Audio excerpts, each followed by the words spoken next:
read an article recently in the June issue of Atlantic magazine, and the title was, "There's No Such Thing as Free Will." You understand, I understand that this is coming from a human perspective, coming no doubt from an evolutionary thought pattern, and you'll see it kind of pick up on some of these things. And one of the reasons that I'm doing this tonight is for some of our younger people, or those who are parents and have children, and especially if those children are questioning right and wrong. Are they questioning God? Are they questioning the Bible? What will some of these young people do when they are confronted with worldly philosophy? And the thing about it is, what we're going to talk about tonight is our schools, our institutions of higher learning, secular schools, are filled with this idea, and it's just taken for granted that free will does not exist. If you've ever had a discussion with a younger person or an informed older person who believes in evolution and is an atheist, they'll say there's no such thing as free will. And I used to question, why would they say that? And I'll lay this down as a preface to it. If there's no God, and you are the product of evolution, then indeed your pattern of life was not programmed by God. Things just come out a certain way because they just do. And so free will doesn't exist. And if there's no God behind it, you can kind of see why they would think that way. That you don't have a choice. And man didn't have a choice as to whether he would become man from some other lesser form of life, as we would describe it. And so the mindset is there's no such thing as free will. Well, the article was very enlightening to me as I began to read it, because I began to see things that were biblical in their conclusions. I think it took up 4 full-length pages in the magazine itself, and I won't touch on everything that's in it, but I'm going to try and hit the high spots. Stephen Cave is the one who wrote the article. He says there's no such thing as free will. He says, but here's why we all may be better off for believing in it anyway. Now you already, if you think the wheels of your mind are turning, you're already seeing an inconsistency. If there's no such thing as free will, why are we better off for believing in it? Well, the article delves into that particular question. And so we'll look at that tonight.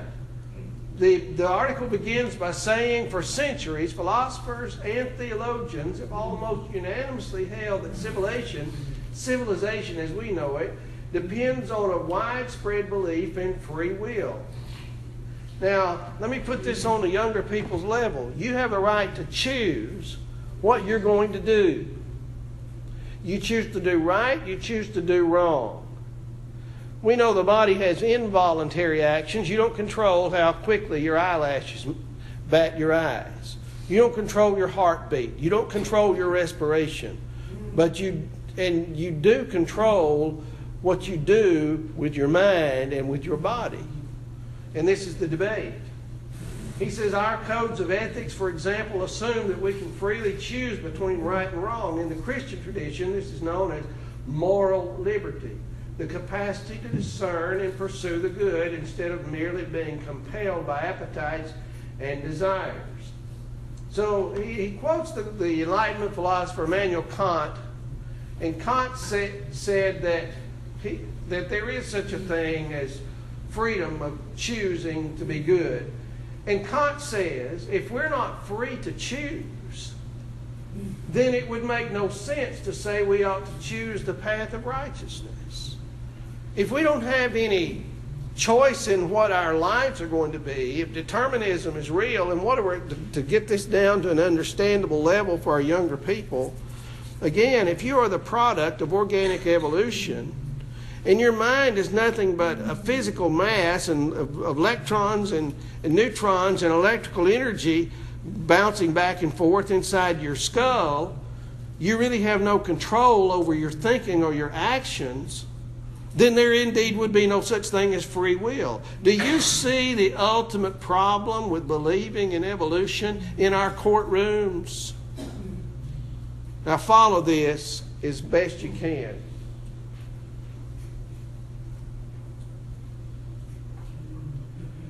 The scientists have grown steadily bolder in their claim that all human behavior can be explained through the clockwork of laws, the clockwork laws of cause and effect. The evolutionist does not disbelieve in cause and effect. They just have a problem with the cause. The atheist doesn't have a problem with cause and effect. The atheist just has a problem with who or what the cause is. But they believe in cause and effect. You'd have to be blind, deaf, and dumb not to believe in cause and effect. But they carry it over into human activity. And again, if we are the products of evolution, then we are not responsible for our behavior. We just do what we do because of what was maybe programmed into us by evolution, however evolution was supposed to do that, and our circumstances. But this shift in perception is a continuation of the intellectual revolution that began when Darwin published his book in November of 1859 on the origin of species. When Darwin started trying to describe the origin of man from an evolutionary perspective, man began to question why he did what he did. And it's amazing the things the conclusions that people have reached. Well, one of Darwin's friends challenged this. And Galton asked the question, are our actions the unfolding effect of our genetics? Do we do what we do because of our genetics? Or the outcome of what has been imprinted on us by the environment? And so he's asking these as rhetorical questions. It's like, is this really why we do what we do? Because that's what the proposition was that was being made. And I know people have different personalities. And people are having trouble explaining the Charles Mansons and the people like that, and the serial killers and people of that nature. Well, what's in their minds? And why can you sit and interview a person in prison who killed several people and he's just as cold as a block of ice about it? Well, they say, well, he just programmed that way. And that a lot of people think that. Well, this question was asked by Mr. Galton at the same time. Whether scientists supported one or the other, or a mix of both, they increasingly assume that our deeds must be determined by something. Something causes us to do what we do. And that's a looming question, understanding this from a secular perspective. Well, what about the brain tumors that make us do bad things? I don't know what all a person is responsible for if he is brain damaged by a brain tumor. And I'll just share this with you that Sister Shirley said, well, Brother Lawson, he's a little bit grumpy. And I said, well, people are after surgery. My daddy was. I said, that's just normal. And he'll be feeling better before long. And so there are times when you go through situations, you get a little bit grumpy because maybe you didn't eat enough today. Or there may be something physically wrong. But the question comes up, are we going to allow the fact that a person has a brain tumor, say, well, the reason they're murdering is because they have a brain tumor. Or they become a pedophile because they have a brain tumor. One particular individual who went on a killing spree said that he spent all his time looking at pornography. Well, he programmed his brain the wrong way. You know, he was in control of what he was going to look at, and he could have stopped looking at it any time he wanted to. But he allowed that evil message to go to seed, and it caused him to do terrible things. But now, do these things mean that we are irresponsible for our actions? Because of something that happens to our brain? And many scientists say that a man by the name of Benjamin LeBay demonstrated in the 1980s that we have no free will. And this is what LeBay said. LeBay did some experiments. And LeBay's experiments suggest that the unconscious processes in the brain are the true initiator of volitional acts, and free will, therefore, plays no part in their initiation. What he's saying is that there's the idea is, well, and science will prove this, that there is brain activity that takes place, say, before I reach to pick up this Bible. Well, of course there's brain activity before that takes place. Does that mean that my brain had no decision on whether I was going to pick up that Bible? Is there brain activity? Should I choose to walk down the steps? Well, does it happen before I move? Well, of course it does. And I choose to walk back up. The brain activity naturally occurs before I walk back up the steps.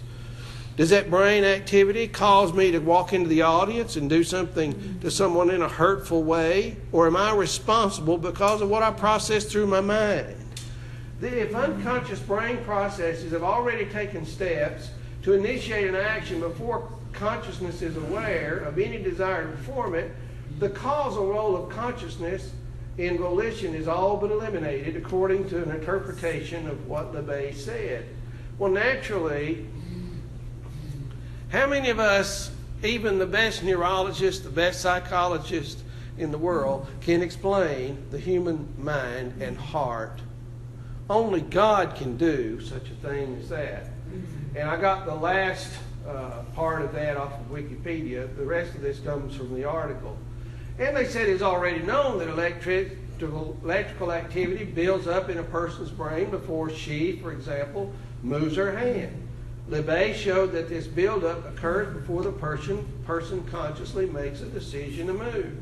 The conscious experience of deciding to act, which we usually associate with free will, appears to be an add-on, that is, a post hoc reconstruction of events that occurs after the brain has already set the act in motion. In other words, so the brain is processing this before you act, so you're not responsible.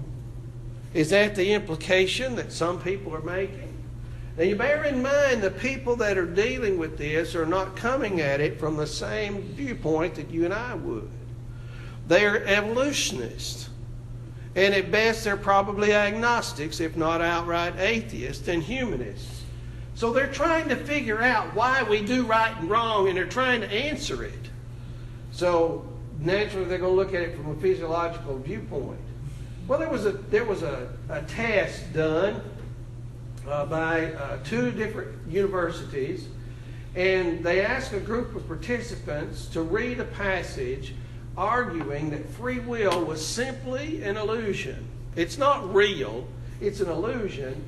And another group were asked to read a passage that was neutral on the topic. And so to present free will as an illusion, well, it's not real.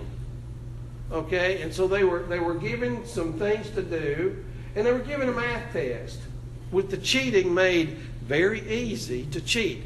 And notice the group that thought that free will was an illusion were most likely to peek at the answers. In other words, if there's really no such thing as free will, I'm going to cheat. I'm not responsible for this anyway. Do you see the problem that we're facing? Does it turn on any lights or ring any bells for what's going on in our courtrooms? Even among some parents. Well, that's just the way she is. That's just the way he is. And they just kind of leave it at that. I wonder if people really understand what they're being influenced by. They were also given an opportunity to steal. That is, to take more money than they were due from an envelope of $1 coins. Those whose belief in free will, that had been free will, had been undermined, pilfered more. If there was no free will, well, we'll just take more money. Do you see then, when you take free will away and determinism, and that means you have no choice in the matter, well, this is just what I'm going to do. I wonder if y'all work with any people like that. I'm sure you do, and it's kind of hard to deal with. On a range of measures, then, those giving the test found that people who, and this is direct quotes out of the magazine article, people who are induced to believe less in free will are more likely to behave immorally. brethren, I don't want you to think too much about this, because I don't want you to have the wrong kind of thinking. Do we live in a sexual revolution or what? Do we live in a world where, well, if you do this or do that, it's just, there's no accountability. You don't have, and then our prisons are so full that they can't put everybody in there. It's no wonder that they let people go out of the courtrooms. Where are you going to put this guy? Unless he's really, really, really bad, or she's really, really, really bad, we're just going to have to let them go. And they'll find ways to do it. And the philosophy among lawyers, I don't want to get into that. But there's somebody out there, if you do something, you got enough money, he or she'll get you off. And the cases have been so entangled over time because man doesn't want to be responsible. Do you think any corruption exists in our police forces? Oh, yeah. I don't believe everything I see on TV about who's doing what. I want the facts. But I know corruption exists. Corruption exists in our neighborhoods. It exists in our schools. It exists in a lot of so-called churches. It exists everywhere. Now, the article went on to say it seems that when people watch this, it seems that when people stop believing they're free agents, they stop seeing themselves as blameworthy for their actions. Consequently, they act less responsibly and give in to their baser instincts. I'd like to ask these people a question. If this didn't come from God and there is no God, would you define baser for me? Can you really define baser for me? Because the fellow down the road doesn't think it's base. This gal down the street, they don't think it's base. They just think that's what you're supposed to do because you just can. And everybody has the right to do what they want to do. They did another study with some day laborers. And the day laborers who believed more strongly that they were in control of their own actions, now these are people who believed in free will, who felt like they were in control of their actions. They showed up on time for work more frequently and were rated by supervisors as more capable. I tell you who I'd rather work with. I'd rather work with the man who says, I am responsible for my actions. How many of you work with people who say, well, if I don't get caught, that's all I'm concerned about? I mean, that's the way a lot of people look at it. And you all have to put up with it. And a lot of it starts at the TOP, doesn't it? But it's also among the ranks. But you see, this is coming straight out of this article. And these people are not Christians that are writing this. They've just done some studies and some surveys to do some surveys to see how people would behave. And a study at Florida State University by Mr. Roy Baumeister said that students in their study with a weaker belief in free will were less likely to volunteer their time to help a classmate than were those who believe in free will, whose belief in free will was stronger. In other words, if I'm not responsible for my actions, what do I care about you? Do you see that in our world? People who don't care. Can I slip this in here right here? We better be careful as God's people that we don't let that kind of thinking influence us, because it can. You live around cold, indifferent people. If you're not careful, you can be a cold, indifferent person. They're less likely to give to a homeless person, or they're less likely to lend their cell phone. In other words, they're less likely, if they don't believe that free will exists, they're less likely to care about other people and their situations. Continuing the study at FSU, Mr. Baumeister said that they're linked to diminished belief in free will to distress, unhappiness, and lesser commitment to relationships. If I'm not responsible for my actions, well, I'll take you out on a date, and after that, if I want to dump you, I just will. Now, you and I know that there have been people around like that for a long time. We know that. But as this philosophy has permeated our society, is it any wonder that fewer people are getting married? Do you see how it's filtering into our culture? And how they just... When I was younger... See, I'll tell my age, but that's all right. When I was Will's age, he's 17, people talked about people living together. They talked about it as a bad thing. Before that, in hushed tones, they talked about divorce. In hushed tones. They didn't talk about it openly. And then the more of it happened, the more they talked about it. And now people are not getting married. They're just living together. And you read the tabloids, which is not a good idea, but you can't miss the front cover when you walk through the grocery store. So-and-so is divorcing so-and-so. I thought, well, there's no accountability factor. If man doesn't have a choice, less commitment to relationships. But notice that it's also a limit, that it creates more stress. I'm going to come back to this in a moment. And contributes to unhappiness. You work with any unhappy people? You have any unhappy people in your family who pay little or no attention to this and all they do is gripe? Yeah, that's all they do. All they do is gripe. And I don't like this, and I wish so-and-so wouldn't do that. We have to be careful that those people don't rub off on us too. Because next thing you know, we'll be old grouches like they are. Maybe not for the same reason, but stress. Some people are stressed because they won't take responsibility and they get behind all the time. They don't want to be accountable. They're unhappy because they've made bad decisions. Now, the FSU study continued to say those induced to believe that all human actions follow from prior events and ultimately can be understood in terms of movement of molecules, those subjects came away with a lower sense of life's meaningfulness. In other words, if we're the product of evolution, we're the product of whatever happened before, we don't see any real meaning to life. That's a sad way to live, isn't it? Suicide rates are increasing. People have no meaning for life. And they see a less importance of it. The list goes on. Believing that free will is an illusion, that is, it's not real, has been shown to make people less creative, more likely to conform, that is, to the world around them, less willing to learn from their mistakes. They just keep it. You know why people, some people are in and out of jail all the time? Or they're in and out of trouble with their wife or their husband. They can't keep a job. And so they don't look back and say, I don't know why I lost my job. I guess they didn't like me.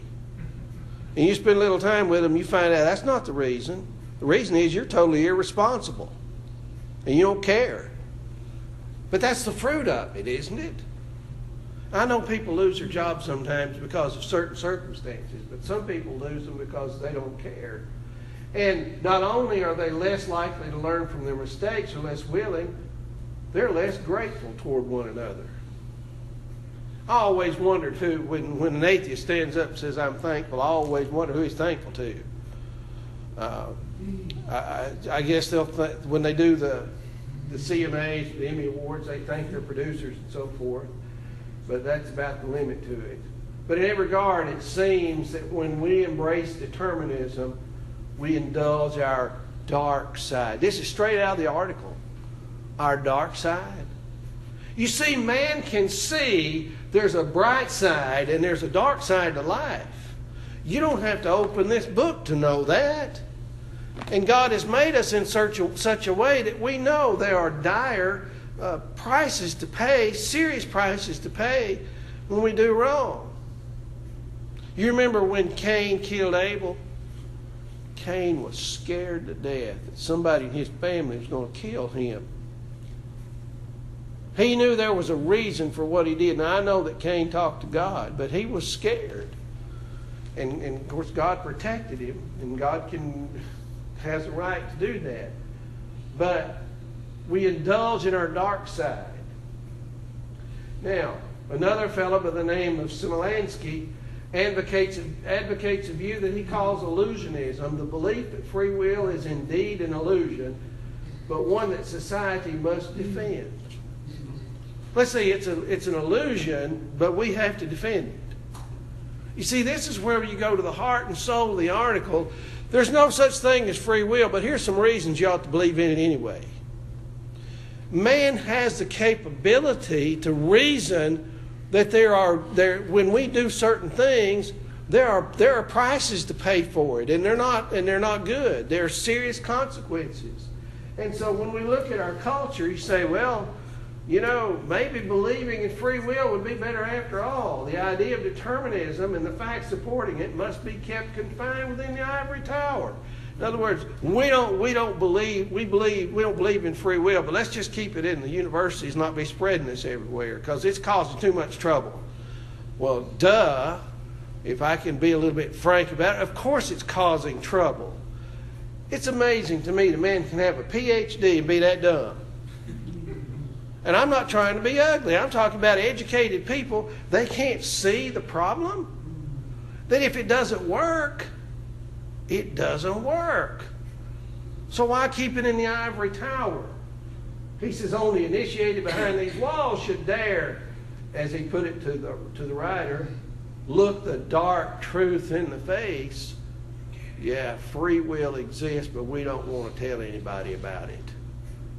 Well, I think it's about time, if you drew the conclusion that it does, you better be telling some folks about it, because it is true. What is the dark truth? Straight out of the magazine article. When people stop believing they are free agents, they stop seeing themselves as blameworthy for their actions. If I have no choice, if I am the product of my past, and my life is determined physiologically, then I'm not responsible for my actions. And so you can't tell me I'm wrong. You ever heard anybody say that? What about all these people that even pick this book and stop with Matthew 7 in verse 10? Verse that you judge not, that you be not judged. That's as far as they'll go. Why don't they read the rest of it? You get the beam out of your own eye, then you can see clearly to get the speck out of your brother's eye. There's a time to judge. But you see, it filters even into people who believe some of this. And it's important then to accept it all. When people stop believing they're free agents, they stop seeing themselves as blameworthy for their actions. Now, what is the dark truth? This is my statement. Man is free to choose, and he's responsible for his behavior. Is that true or false? Is that true or false? I don't really need a Bible to prove that. I need a Bible to prove who I'm responsible to. But someone with reasonable common sense can conclude that we are responsible for our behavior. If you steal from someone, they're going to want it back. But they might leave you dead while they're getting it. There are consequences for doing some of the things we do. So what's the ultimate debate then? While determinism, that is no free will, may be held as true, we must hold people accountable for certain actions. That's the ultimate conclusion that I got from the article. Well, it's true. We got to hold people accountable for their actions, but the question is, to what degree do we do so? How do you handle the ultimate problem? How do you handle the ultimate problem? I think that God gave us the answers. But here's a conclusion that I drew, because evolution is behind this, and it's behind a lot of these statements in atheism. If evolution has brought us to where we are, and if in that process there's no such thing as free will, which evolutionists believe, then determinism rules the world, and we are not to be held accountable for anything we do. But isn't that what a lot of people are saying? Don't judge me. As long as I don't get caught, I'm going to keep doing what I'm doing. And I don't care. And ultimately said, well, I just hope my wife doesn't find out about this. The reason they hope their wife doesn't find out about it is not because it's wrong. They just don't want to deal with what the wife might do. Well, it's like little kids, isn't it? I hope Daddy doesn't find out about this. Doesn't care whether it's right or wrong. They just don't want Daddy to know about it because they know there'll be an ultimate price to pay. But when you put God in the equation, it changes everything. It changes everything completely. And I want to think about that for the next few minutes. God has always had a standard of right and wrong. One commandment in the beginning. There's a tree in the midst of that garden, Adam. You cannot eat from that tree, and the day you do, you will die. Now, God gave Adam that commandment because He wanted Adam to learn there are some things, if you do them, they will be difficult for you to deal with. Now, when I look at the situation and I think, well, it's just a tree. And when Eve looked at it, she saw it to be very beautiful. And the fruit looked good. And the devil convinced her, you're not going to die. God's lied to you, Eve. And she was convinced. What is wrong with a beautiful, delicious piece of fruit? In and of itself, not a thing. Except this one, God said, don't you eat that. Don't you touch it, lest you die. Does God care whether we eat fruit? That wasn't the point. He gave him everything, gave man everything he wanted him to have and needed in the garden. And that one tree was there. You can't eat of that. Why is it we always want the one thing God says you can't have? And then we say, oh, free will really does exist, doesn't it? You don't have to believe in God to understand that. Why is it that Daddy won't let me drive that car at 120 miles an hour down the interstate? Why does Daddy care? I can handle that. Well, your cousin didn't handle it 6 months ago when he ran that car into an abutment, so I guess you might not want to do that. There are consequences for free will choices. And I've lost friends to it. You have too, family members, over dumb, one moment, one split second choices. Free will. If we're all a product of the past and we're not responsible for our actions, then we just have to say, well, then there's no God. And the Bible doesn't count. God's always held man accountable. He's always held man accountable for his actions. When Adam and Eve sinned, they died, did they not? God separated them from himself, and the guilt set in, and they realized they were naked. Now, God did that for our good as humanity. There are prices to pay. Is God wiser than man? Well, of course he is. If he made us, then certainly he's wiser than we are. When I think about God giving this standard to Adam and Eve, what happened when they violated it? Well, they had free will. They could choose. And what happened when they violated it? Even in some ways, we're all paying for that. The difficulty in childbirth was increased, and working by the sweat of your brow, and then later, God changed the entire face of the earth with a flood in Genesis chapter 6, and it changed the world, and things were different. And any time we violate God's will, there's a problem. Turn with me to Deuteronomy chapter 4 as God spoke to his people in Israel. And we know this is the second giving of the law. And I want to begin with verse 1, Deuteronomy 4. Moses, speaking for God, says, Now, O Israel, listen to the statutes and the judgments which I am teaching you to perform, so that you may live and go on in and take possession of the land which the Lord your God of your fathers is giving you. And he goes on to tell them not to add to the word, not to take anything away from it, so that they would keep God's commandments. Now notice his explanation. For your eyes have seen what the Lord has done in the case of Baal Peor. For all the men who followed Baal Peor, the Lord your God has destroyed them from among you. God protected you, but you who held fast to the Lord your God are alive today, every one of you. In other words, there's a blessing when you do what I say. See, I have taught you statutes and judgments just as the Lord my God commanded me, that you should do thus in the land where you are entering to possess it. So keep and do them, for this is your wisdom and your understanding in the sight of the peoples, who will hear all these statutes and say, surely this great nation is a wise and understanding people. For what great nation is there that has a God so near to it as the Lord our God whenever we call on Him? God has given commandments over the years for our benefit, for our good. When God gave the 10 Commandments, in Exodus 20 and verse 12, one of those commandments was, children, obey your parents. To honor your parents. Respect them. Why? So that you may live long in the earth. God gives us commandments for our own benefits.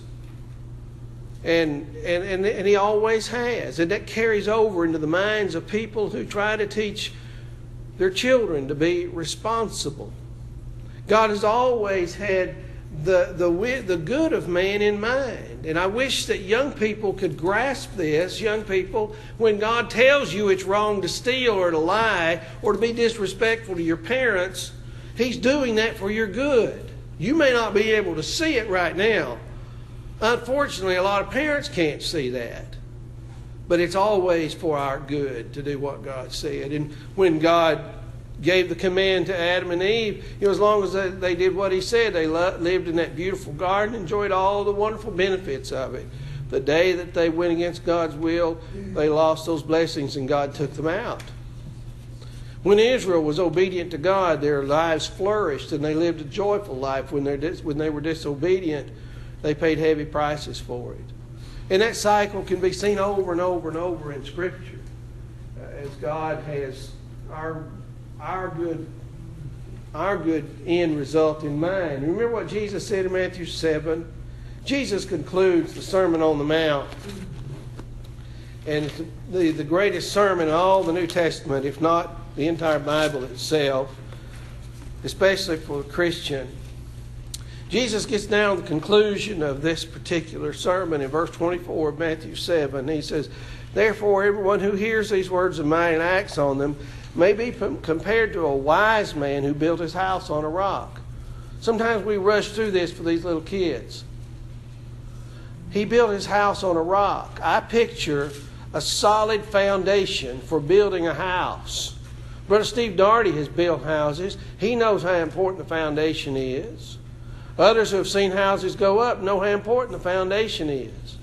Well, he's not really talking about physical houses. He's talking about lives, but he gives the illustration. The rain fell and the floods came and the winds blew and slammed against the house, and yet it did not fall, for it had been founded on the rock. He's talking about people's lives.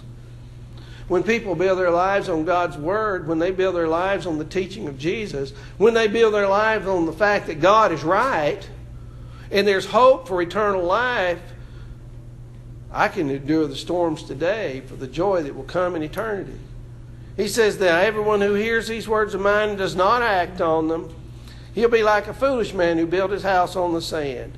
Well, the rain fell, the floods came, and the winds blew and slammed against that house, and it fell, and great was the fall of it. You want to know what's wrong with people's lives today? I don't need to tell you, do I? They're building their lives on the illusion that free will does not exist. And they see that they wonder why they're not happy. Can you tell me of a more beautiful picture of a person in the Scriptures who has obeyed God with all his heart and with all of his being? And even when he does wrong, just take like David, as wrong as he was, he'd always come back to God. And I look at Job. Job suffered immensely, but he never gave up on God. And God blessed him more in the end than he was very rich in the beginning. You see, because Job stayed with his God. And then you take a family, a man and a woman who stay together. They do their best to make it work. And you love your wife like Jesus loved the church. And you treat your husband with respect like the Bible teaches. And you look at that family. Is it perfect? No, but it's really good. It's really good. Even when you have your struggles, you come back to that old book and say, you know, there are a couple of things we need to look at here, because we are responsible for our actions. And our actions make our lives better or they make our lives worse. You look at a church that holds itself accountable to this book and tell me whether that church progresses or not. A beautiful group of people seeking to do God's will in all things, because we know there is an accounting to be given. And Jesus said in John 12:48, whoever hears these words of mine, and you need to know something. I want you to hear the words that I'm saying, because one of these days, those words are going to judge you. You're going to be held accountable for the things I'm saying. And I can't think of anything more blessed than to follow the words of Jesus and stand before God on the day of judgment. And He looks at me and He says, however He wants to say it, welcome home, son, or whatever He's going to say. You know, enter into the joy of your Lord. Now you tell me whether the right choices matter or not. And the person that's standing there on the day of judgment being judged by the words of Jesus. And Jesus would say, as He taught at Matthew 7:21 and following, not everyone who says to me, Lord, Lord, will enter the kingdom of heaven, but he who does the will of my Father who is in heaven. And He goes on to say that there's some who you're not going to do what I say. And that's not going to be a good day for you. It's going to be a bad day. Because whoever does the will of my Father will enter the kingdom of heaven. But those who do not do the will of the Father, they're not going to get to go to heaven. Now you tell me if choices don't matter. But see, it comes back down to this. Has the thinking of world philosophy affected you or me to the point that, well, some things just don't matter? I'm going to do them anyway. Heaven help us if we get to that point. Because the philosophy is everywhere you turn. And then you look at the courtroom. These people's court, they used to call it, and Judge Judy and all that. It's really entertainment. Have you ever noticed that nobody's wrong? No, it's their fault. No, it's their fault. Nobody's wrong. Nobody wants to be accountable for anything. Well, I'll tell you what, on the day of judgment, there's going to be some people wrong. Jesus would teach in Matthew 7:13-14 that the majority is going to take that broad way that leads to destruction. It's going to be a bad day for some people. God has given us a standard, and we choose right from wrong. We make a decision every day on what we're going to do. And I think about this, I don't know if I could ever change the mind of some of the philosophers in the state universities. Young people, listen to me. Some of you will be out on your own before long. Mom and Dad won't be there to tell you. Eli's looking at me like it's going to be a long time. It'll be quicker than you think, buddy. You'll be up and on your own. AJ, Maggie, Renee, David, all of you. Zachary, Will. You're going to be out from under our roofs. Whose philosophy are you going to follow? Who are you going to hold yourself accountable to? I hope it's God. I hope it's His Word. I hope it's Jesus. Because one of these days, we'll all stand before Him and we'll be judged by the things that are written in this book.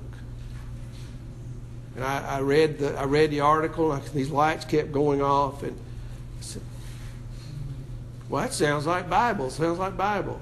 Well, there were some things in there where they threw, controversial discussions at the end of the article, but some of the statements are undeniably true. But I know some statements that are more undeniably true than those, and that's in this book. I hope we hold God in high esteem, and hold His will in high esteem, and that we're not skewed in our thinking by the philosophy of the world, because the philosophy is there everywhere you turn. Be careful what you expose yourself to, young people especially, and parents as we bring them up. If you're here tonight and you have a need to respond to your Lord and your Savior, Jesus Christ, He stands at the door and knocks. You know how often He stands there and knocks? He's there all the time, waiting for you or for me to open up that door. And it's not going to open unless we say, all right, Lord, come in. And He's asking us tonight, is there some way that the Lord can help you? Maybe you need to become a Christian, as we've been studying on this chart, a young person. Maybe you're thinking about it.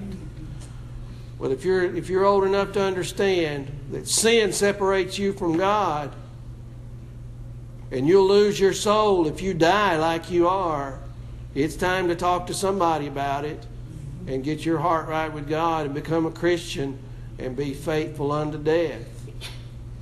And if there's some way that Jesus can help you come as we stand and Tony leads us.